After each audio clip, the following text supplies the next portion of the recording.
Assalamualaikum warahmatullahi wabarakatuh. Kita ketemu kembali dengan materi anti monopoli dan persaingan tidak sehat. Nanti ini diatur dalam Undang-Undang Nomor 5 Tahun 99. Ya.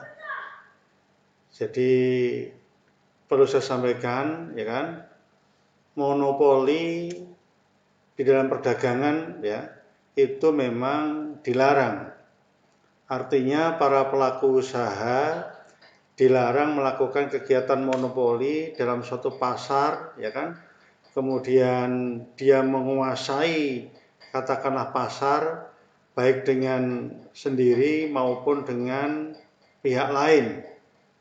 Nah, untuk itu perlu saya jelaskan tentang apa itu monopoli. Ini nanti dapat dibaca di dalam ketentuan umum undang-undang ini, khususnya pasal 1 ya.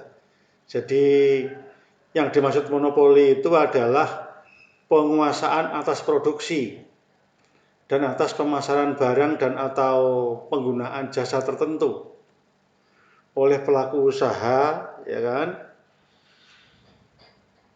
Atau satu kelompok usaha. Jadi itu bisa satu orang, bisa kelompok, bisa beberapa kelompok yang menjadi penguasa, ya, penguasa di dalam suatu pasar kerja atau pasar maksud saya.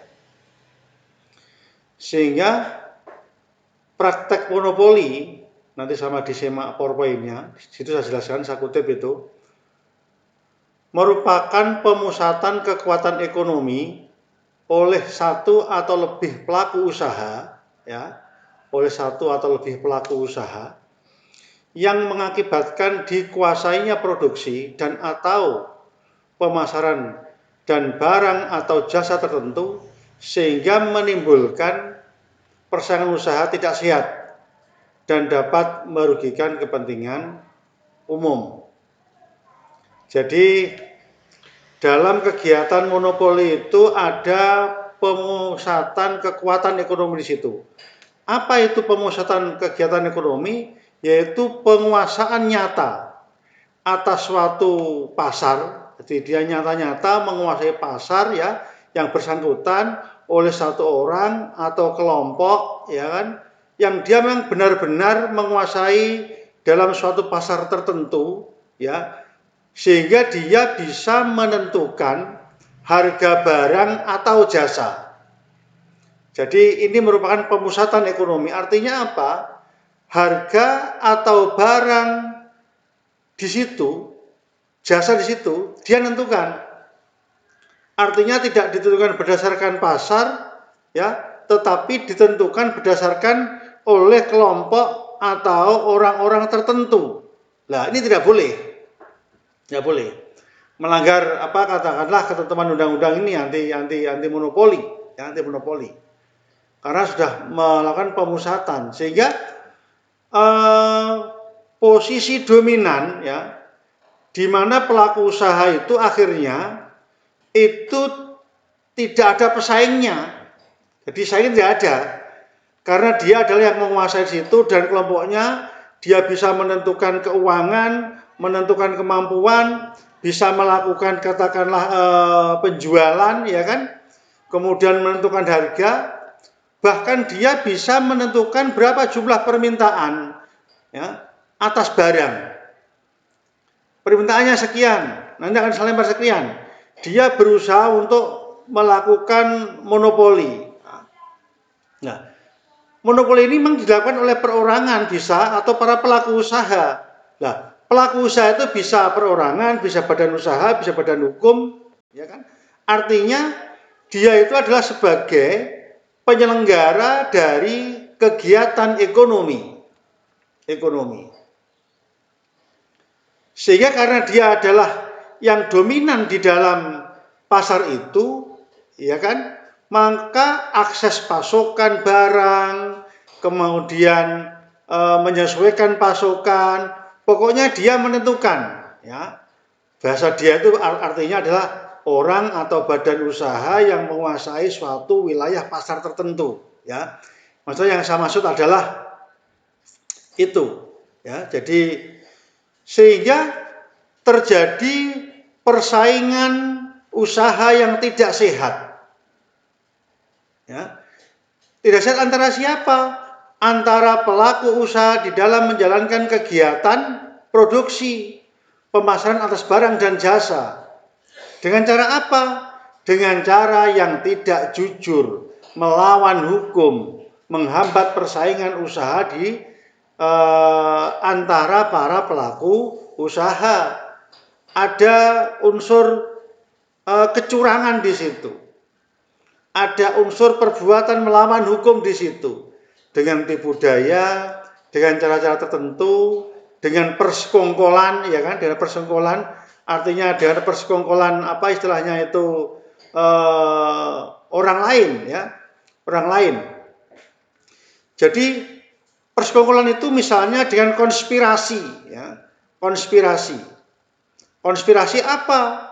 Ya konspirasi untuk menentukan harga di situ, untuk menentukan katakanlah apa namanya kesepakatan-kesepakatan, ya, dengan para pelaku usaha. Nah, tujuannya apa dia melakukan persekongkolan? Ya, ini kalau dalam hukum namanya diistilahkan dengan persekongkolan jahat. Artinya antara pelaku usaha yang satu dengan pesaingnya bersatu menentukan harga pasar supaya dia bisa menguasai harga pasar, menguasai pemasukan dengan cara melawan hukum itu dilarang. Artinya undang-undang itu melarang yang namanya perbuatan melawan hukum yang dilakukan oleh para pelaku usaha dengan cara-cara yang tidak jujur. Karena akibatnya ketika dia sudah menentukan harga pasar, maka nanti kelompok-kelompok kecil, ya, kelompok kecil di luar itu, maka tentu tidak akan mampu, katakanlah itu menguasai, ya, menguasai katakanlah terlibat dalam penentuan harga. Tidak bisa ketika dia sudah menentukan harga, yang lain itu ikut apa istilahnya itu mengikuti harga di situ, akhirnya hanya ditentukan oleh beberapa orang saja dalam harga pasar itu. Nah, ini yang tidak boleh. Oleh hukum itu masuk kategori ya melanggar hukum sebagai sebuah larangan. Lah, mengapa ada undang-undang tentang anti monopoli, anti tentang persaingan usaha tidak sehat, ya, tidak boleh melakukan usaha tidak sehat, ya. Itu kalau di dalam undang-undang itu nanti bisa dibaca dalam pasal 3. Yang pertama itu adalah dalam rangka untuk menjaga kepentingan umum, efisiensi ekonomi nasional, ya. Sebagai apa? Sebagai upaya untuk kesejahteraan masyarakat atau kesejahteraan rakyat. Ingat, negara Indonesia dibentuk itu adalah negara sebagai negara welfare state, negara kesejahteraan. Artinya apa? Artinya negara punya kewajiban untuk mencampuri, ya, urusan masyarakatnya, termasuk di dalam melarang ini. Tidak bisa, kita bukan pasar apa namanya liberal. Artinya kita bebas menentukan harga sembako, harga bahan-bahan pokok, harga apapun namanya, tidak boleh sebebas-bebasnya harga pasar lah. Kalau harga pasar ini maka nanti yang kuat akan menjadi selamanya kuat, yang lemah akan selamanya menjadi lemah. Maka negara itu menjadi kalah dengan warga negaranya lah. Agar negara tidak kalah dengan warga negaranya, maka muncul undang-undang ini sebagai bagian negara itu hadir di dalam melihat masyarakatnya. Untuk apa? Kesejahteraan masyarakat. Sehingga ketika harga pasar itu yang liberal, kebebasan bebas-bebas, nggak boleh. Tetapi juga tidak boleh ditentukan secara kolektif, maka negara mengatur supaya apa? Tujuannya yang pertama adalah untuk meningkatkan kesejahteraan daripada rakyatnya. Sebagai bentuk negara welfare state, negara kesejahteraan. Jadi negara itu punya tanggung jawab ya, secara hukum, secara normatif maupun secara moral, ya kan? Maka kemudian negara mencampuri urusan-urusan tertentu agar rakyat itu tidak seenaknya menentukan harga pasar. Tujuan yang kedua, ya kan, adalah dalam rangka untuk mewujudkan iklim yang kondusif, ya, yaitu adanya apa? Pengaturan persaingan di antara pelaku usaha yang sehat, ya, bukan persaingan yang tidak sehat, sehingga memberikan jaminan terhadap kesempatan berusaha di antara para pelaku usaha. Tidak hanya untuk orang tertentu saja. Baik itu pengusaha besar, pengusaha menengah, maupun pengusaha kecil, maka semuanya itu mempunyai hak yang sama. Tidak boleh yang namanya pelaku usaha yang besar itu kemudian menguasai pasar, kemudian seenaknya menentukan harga, kemudian seenaknya dia menerima pemasukan, sementara yang kecil-kecil nanti dibiarkan. Tidak boleh. Jadi tujuan undang-undang ini adalah asasnya adalah melindungi kepentingan para pelaku usaha. Bukan hanya pelaku usaha yang besar, bukan hanya pelaku usaha yang menengah, tetapi juga para pelaku usaha yang kecil itu ikut dilindungi oleh negara. Sehingga tujuan berikutnya adalah untuk mencegah praktek monopoli, ya, atau persaingan usaha yang tidak sehat yang ditimbulkan oleh para pelaku usaha. Tidak boleh. Jadi undang-undang itu berlakunya adalah prospektif, ya. Jadi sejak diundangkan Undang-Undang Nomor 5 ini, maka para pelaku usaha itu ada kewajiban untuk mengikuti ketentuan atau aturan-aturan ini.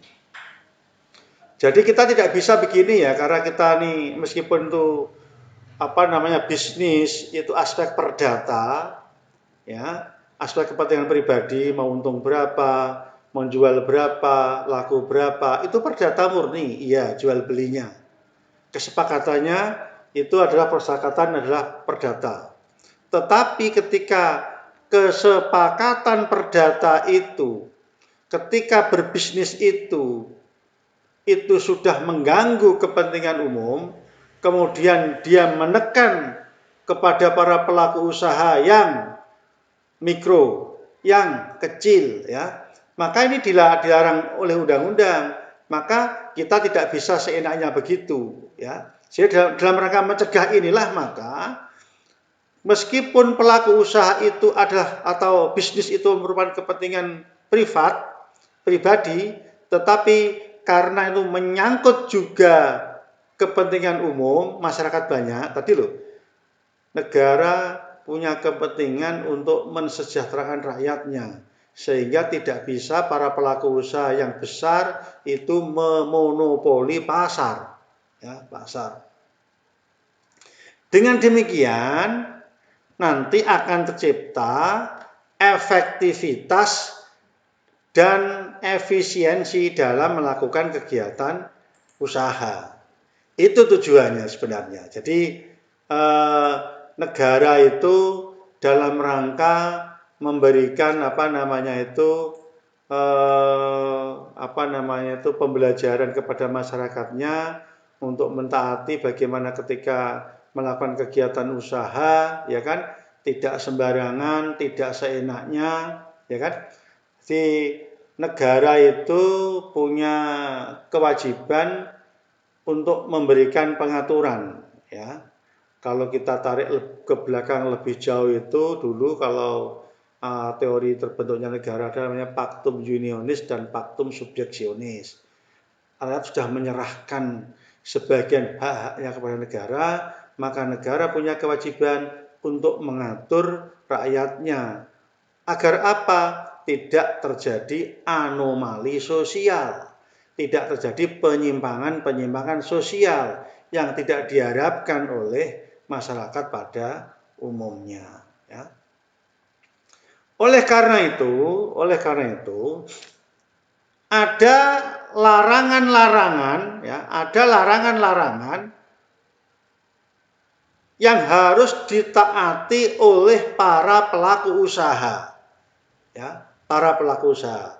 Antara lain, pelaku usaha dilarang membuat perjanjian dengan pelaku usaha lain untuk secara bersama-sama melakukan penguasaan produksi dan atau pemasaran barang dan atau jasa yang dapat mengakibatkan terjadinya praktek monopoli dan atau persaingan usaha tidak sehat.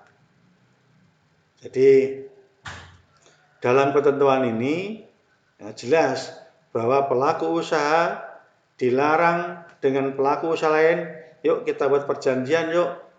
Untuk apa? Untuk apa bisa menguasai pasar ini. Ya, nah, itu tujuannya. Ini dilarang. Perjanjian boleh, silahkan. Kalau dalam perspektif hukum kemarin dalam hukum perjanjian ada kebebasan berkontrak pasal 1338 KUH Perdata.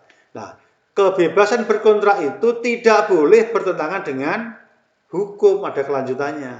Nah, hukum ini yang tidak boleh dilakukan.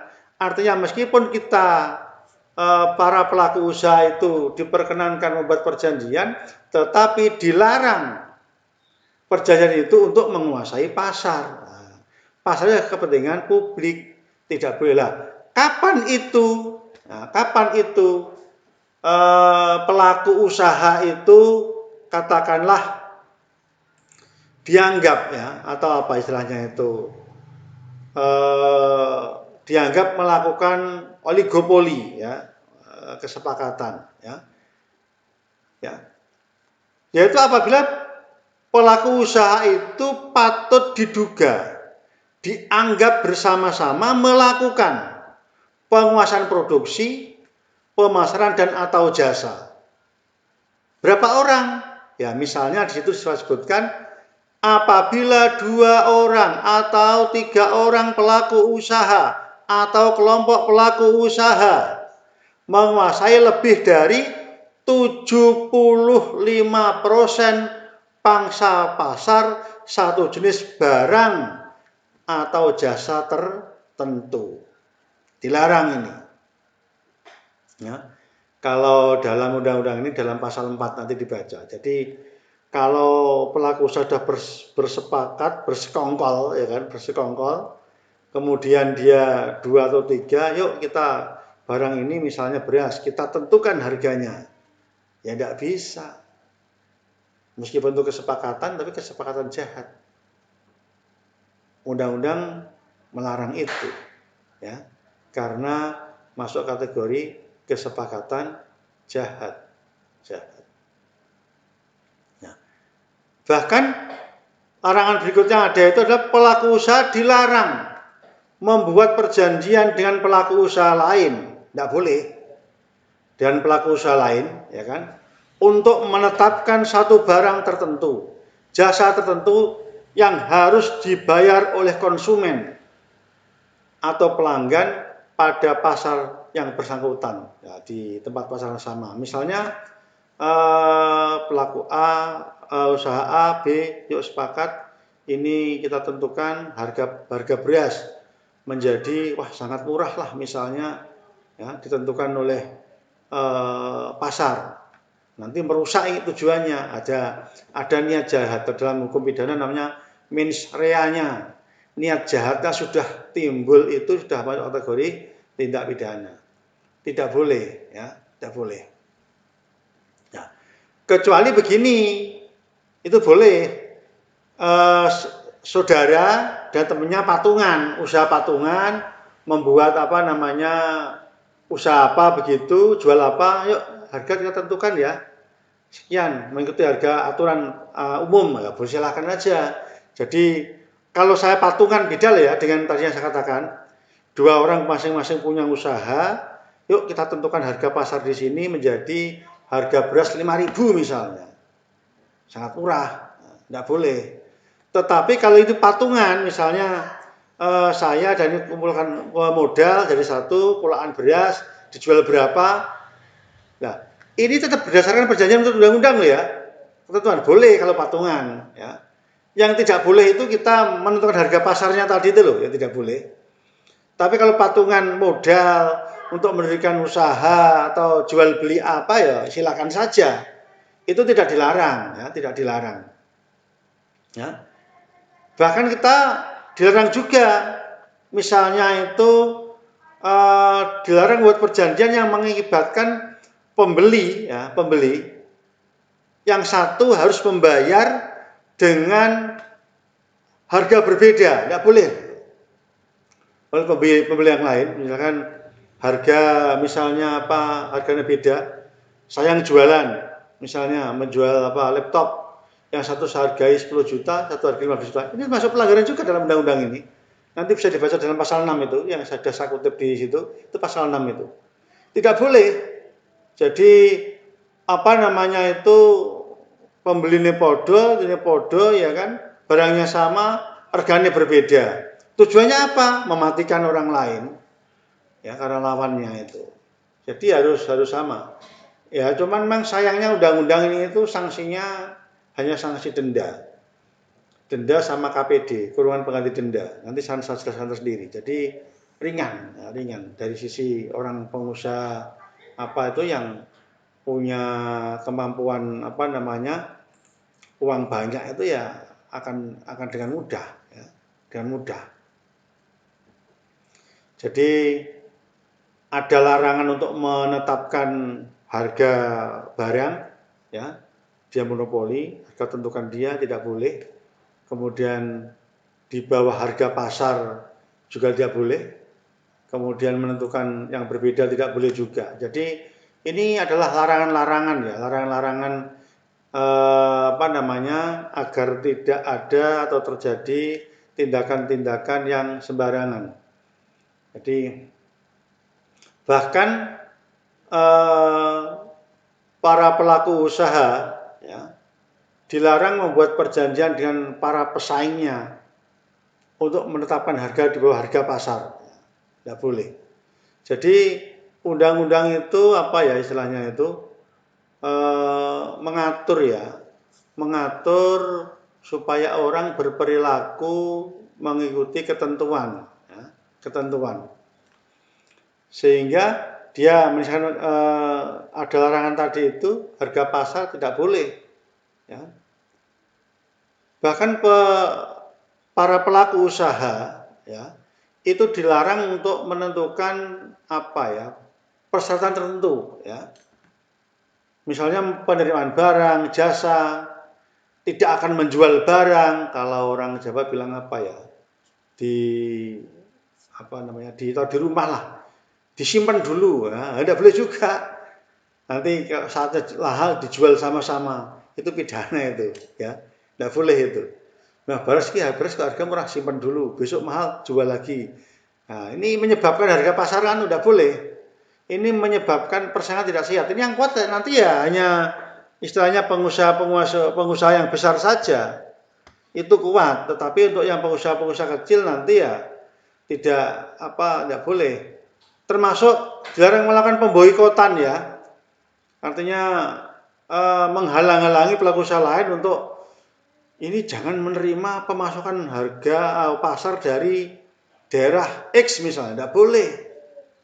Itu nanti menjadi praktek monopoli sama. Jadi pemboikotan itu juga larangan. Memboikot produk barang di pasar itu loh ya, misalnya beras tertentu tidak boleh masuk, tidak boleh. Ini larangan-larangan apa namanya sudah memboikot ya. Termasuk kartel, ya, sama ya. Jadi sudah kartel itu ini saya buat singkat ya. Kartel itu apa? Pelaku usaha dilarang membuat perjanjian dengan pelaku usaha pesaingnya, ya, yang bermaksud untuk mempengaruhi harga pasar, mengatur produksi, ya, atau pemasaran barang dan jasa itu dia yang mengendalikan. Ya, kartel-kartel, kelompok-kelompok ya. Sehingga ini mengakibatkan monopoli, praktek monopoli atau persaingan usaha tidak sehat. Jadi ada banyak hal ya. Jadi yang itu undang-undang itu akan memberikan pengaturan. Ini ada banyak sebenarnya apa proses daripada larangan-larangan tadi itu, ya kan? Nah, sekarang pertanyaannya sekarang, lalu siapa yang akan mengawasi jalannya supaya tidak terjadi persaingan tidak sehat, monopoli dalam perdagangan, ya? Itu lalu bagaimana? Nah, maka negara itu membentuk yang namanya Komisi Pengawas Persaingan Usaha, KPPS. Ya. KPPS adalah lembaga independen, artinya dia itu diberikan kebebasan untuk memberikan pemantauan, observasi di lapangan untuk melihat apakah ada persaingan tidak sehat, apakah ada monopoli. Nah, lembaga ini itu di bawah presiden, langsung ke presiden. Jadi kayak KPK lah gitu ya. Itu independen di bawah presiden, ya. Tetapi karena ini lembaga dibentuk oleh negara, maka komisi-komisi pegawainya itu dibayar dengan APBN karena ini bertanggung jawab kepada presiden, ya, presiden sebagai komisi pengawas persaingan usaha ya. Dulu ada banyak kasus dulu ya, kartel-kartel menentukan harga karena tidak ada saingan, diproses proses hukum itu. Dulu sempat itu harga SMS dulu sempat muncul kan, SMS mahal per SMS berapa, ada pesaingnya dia yang menentukan ya, akhirnya ya sudah diputuskan tidak masuk ya. Nah, apa kewenangan apa istilahnya itu KPPU ya atau Komisi Persaingan Usaha. Jadi perlu diketahui, jadi komisi ini memang ya tugasnya apa ya? Memang mengawasi terhadap jalannya sebuah proses ya di pasar. Tugasnya banyak sebenarnya, kan nanti bisa disemak itu, nanti bisa dibaca. Di khususnya pasal 35 undang-undang ini ya, 5 tahun 99. Ini saya bacakan antara lain ya, melakukan penilaian terhadap perjanjian-perjanjian yang ada di dalam pasar, penyalahgunaan posisi dominasi pasar, ada banyak ya. Kemudian dia juga bisa memberikan pertimbangan, saran dan sebagainya. Nah, berangkat dari itu, ya kan, maka karena tugasnya yang demikian itu, maka kemudian diberi wewenang oleh negara. Ya. Jadi KPPU itu diberikan wewenang oleh negara. Ya. Itu wewenang. Nah, sudah saya rangkum di situ ya. Jadi yang pertama itu dia bisa melakukan penelitian dugaan adanya persaingan usaha. Ya. Di penelitian dulu ini namanya, kalau dalam hukum namanya verifikasi. Memverifikasi di lapangan. Ada informasi data seperti ini di lapangan, maka KPPU punya kewenangan melakukan tugas verifikasi. Nah, kalau verifikasi itu ternyata benar, ya kan, maka kemudian dia melakukan penyelidikan. Ya, apa tujuan penyelidikan? Penyelidikan itu adalah untuk membuat terang suatu peristiwa hukum. Ya. Bukan penyidikan ya, penyelidikan. Nah, beda, nanti kalau istilah penyidikan. Karena ini istilah bisnis, istilah ekonomi, tidak menyangkut ke arah pidana ya dalam kasus ini ya, maka namanya penyelidikan. Itu untuk membuat terang suatu peristiwa hukum. Ya. Nah, setelah terang peristiwa hukumnya, maka dia berwenang untuk menetapkan seberapa jauh atau seberapa banyak kerugian yang ditimbulkan oleh kegiatan monopoli pasar tadi itu. atau akibat persaingan tidak sehat tadi itu dia menetapkan kerugian. Berapa kerugiannya? Sekian ratus juta, sekian miliar ya, sekian miliar. Itu kerugian-kerugian yang nanti akan dihitung. Nah, setelah dihitung maka KPPU itu berwenang menjatuhkan sanksi. Ya. Sanksi ya. Sanksinya nanti bisa administratif, bisa pidana. Lalu bagaimana proses penjatuhan itu? Ya, itu tentu dimulai dari laporan, artinya laporan masyarakat, Dumas lah, bisa pengaduan masyarakat, atau bisa tanpa ada pengaduan, ya, pengaduan, kemudian memang dia itu karena punya tanggung jawab untuk mengawasi terhadap monopoli pasar, maka kemudian dia juga bisa melakukan tadi itu, memverifikasi, ya, verifikasi dulu, melakukan penelitian untuk bisa dilakukan untuk tahap berikutnya. Nah, kemudian setelah ini tata caranya, setelah menerima laporan atau tidak menerima laporan, memang ada dugaan, ya, dugaan tentang monopoli atau persaingan tidak sehat, ya, tidak sehat. Maka kemudian dilakukan namanya pemeriksaan pendahuluan. Ini waktunya 30 hari sejak laporan sudah diperiksa itu, dipanggil itu, ya, pelapornya. Ya, kemudian nanti ada namanya dengan pemeriksaan lanjutan, ya. Lanjutan itu terlapor, ya, terlapor. Ini saya buatkan PowerPoint-nya nanti tinggal dianukan.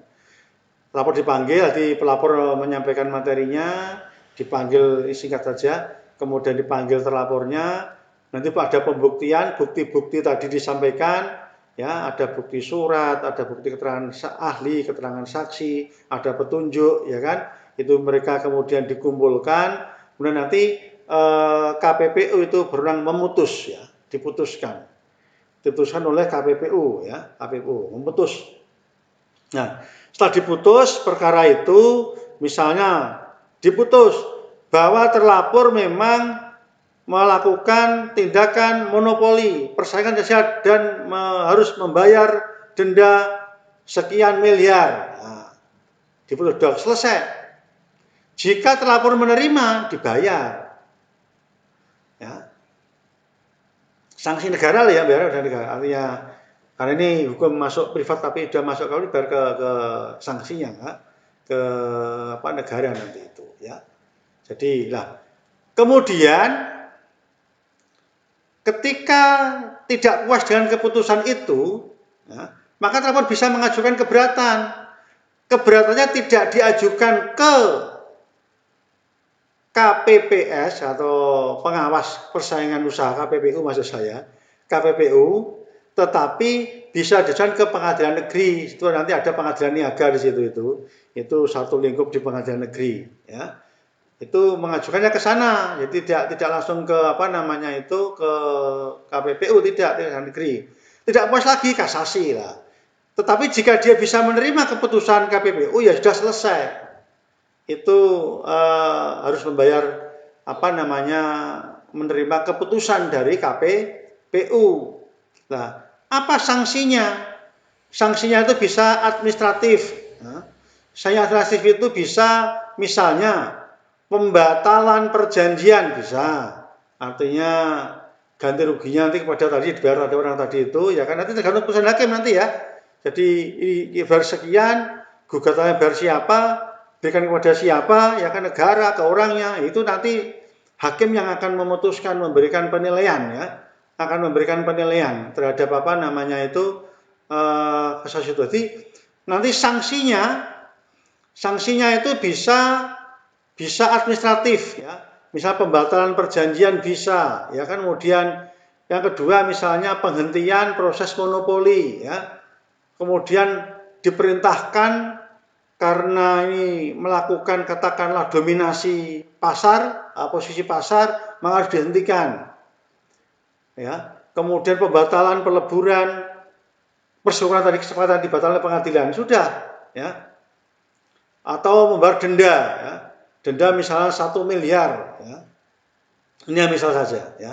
Nah, dapat juga nanti ada pidana katakanlah tambahan, ya.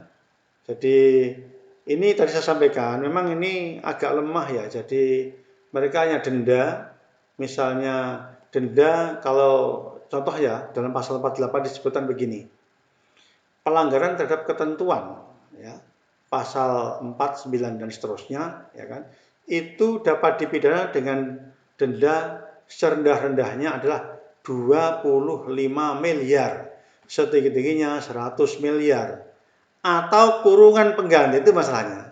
Kurungan pengganti itu maksudnya kurungan pengganti denda itu maksimal 6 bulan. Ini kan ringan, ya kan? Yang dibayar kan itu kan. Jadi bisa memilih. Bukan dan atau, ini bahasanya bukan dan atau tapi atau bahasanya. Artinya ini pilihan, ya.